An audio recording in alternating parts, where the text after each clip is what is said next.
If your life feels crowded with responsibilities, worries, and constant noise, what if the answer isn't doing more, but rearranging what comes first?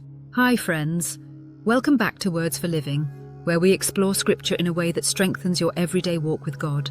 Today's message is especially close to the heart of this channel, because when you learn to seek God first, everything else in life starts to find its place. If you're looking for encouragement that keeps your priorities anchored in Him, I'd love for you to subscribe and stay connected. Before we go any further, let's pause and listen to Jesus' own teaching. This verse sets the foundation for everything we're talking about today. Matthew 6:33, ESV. But seek first the kingdom of God and His righteousness, and all these things will be added to you. That word seek in the Greek, zeteo, means to actively pursue, to strive after, to give top priority. It's not a casual glance toward God, but a whole life pursuit that begins with the heart. Life today is full of responsibilities, full of noise, full of competing demands. There are bills to pay, relationships to navigate, work to complete, emotions to regulate, decisions to make, and needs to meet. It's no wonder Jesus spent so much time in Matthew 6 addressing the worries that pull our minds in every direction. He knew we would face moments where the urgent crowds out the important, where anxiety whispers louder than truth, where the pursuit of more feels endless. In the middle of all this, Jesus offers a radical reorientation. Seek first the kingdom of God and His righteousness. Before you chase anything else, security, approval, comfort, provision, seek Him. Before you plan, strive, or stress, seek Him. Before you try to hold the world together, seek Him. But what exactly does it mean to seek God's kingdom? God's kingdom is His rule and reign, His authority, His ways, His purposes unfolding in the world.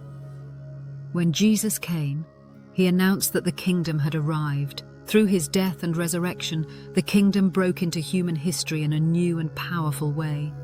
And now, every believer participates in that ongoing work, sharing the hope of the gospel, loving others in His name, and living as people shaped by a different king. Seeking the kingdom isn't a one-time decision. It's a daily choice to align yourself with what God is building, not just what you're building. It means asking, what honors God in this moment? And how can my life point to His greatness today? It looks like serving, encouraging, forgiving, giving, and living out the teachings of Jesus with intentionality. And what about seeking His righteousness? Righteousness simply means living in alignment with God's character and commands. It's choosing what God wants over what feels comfortable in the moment. It's allowing His word to shape your decisions, your desires, and your priorities. It's saying, God, how do you want me to live? Instead of, how do I want to live? Seeking righteousness doesn't mean perfection. It means direction. It's orienting your heart toward God and letting His Spirit form Christ-like character within you. And then comes the promise, one of the most comforting in all of Scripture, and all these things will be added to you. Jesus isn't promising a life free of hardship. He's not guaranteeing wealth or ease. What He is promising is that when God becomes first in your life, you will find that everything else begins to settle into its proper place. The worries that once consumed you lose their power. The needs that felt overwhelming are met by His faithful hand. The confusion that clouded your path lifts as you walk closely with the one who leads you. When God is first, peace grows. When God is first, clarity comes. When God is first, anxiety loosens its grip. When God is first, everything else becomes secondary, and everything else becomes manageable. Jesus invites you to reorder your life, to let seeking Him be the foundation rather than the leftover. So pause for a moment. Think honestly. What has been coming first in your heart lately? What has occupied your mind, your conversations, your energy? And what might happen if you placed God back at the center? Jesus isn't asking you to achieve more. He's inviting you to carry less by putting Him first. When you seek God first, you aren't neglecting the rest of your life. You're strengthening it. Every time you choose His presence over pressure, His word over worry, or His ways over your own, you create space for God to provide, guide, and sustain you. He knows what you need.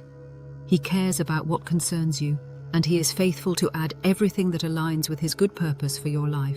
This week, choose one simple way to keep Matthew 6:33 in front of you. Maybe set a daily reminder on your phone, or place a small card in your Bible or planner. Begin each day by taking a slow breath and saying, "Lord, I put you first today." When moments of pressure arise, pause long enough to ask, what choice honors God here? And at the end of the day, take a few moments to reflect on where you saw God's provision show up, often in quiet, unexpected ways. Let's pray. God, thank you for inviting me to seek you first.